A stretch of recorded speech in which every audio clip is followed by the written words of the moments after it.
Hello दोस्तों, नमस्ते, प्रणाम। मैं आशा सरगम। हेलो दोस्तों, नमस्कार, प्रणाम।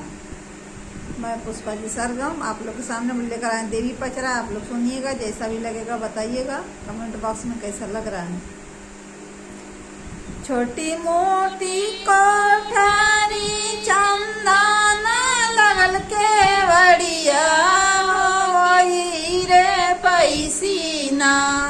सूते काली मैया के लमा की वही रे पैसीना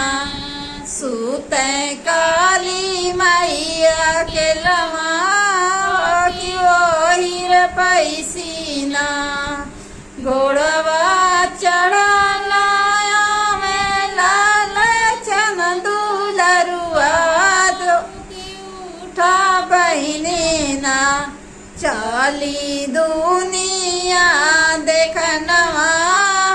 कि उठा बहिनी ना चली दुनिया देखनवा कि उठा बहिनी ना कैसे कचाली भैया दुनिया देखनवा हो कि मोरे तक लेना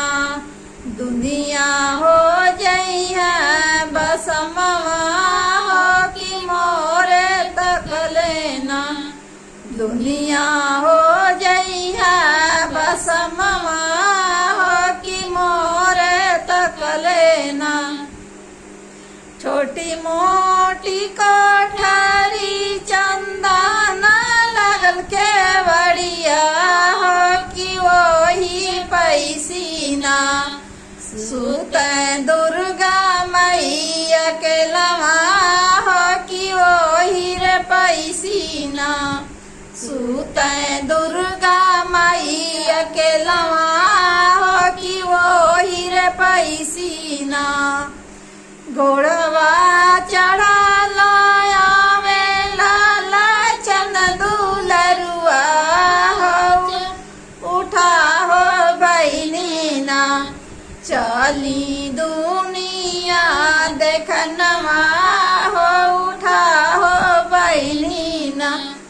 चली दुनिया देखनवा हो उठा हो बहिनी ना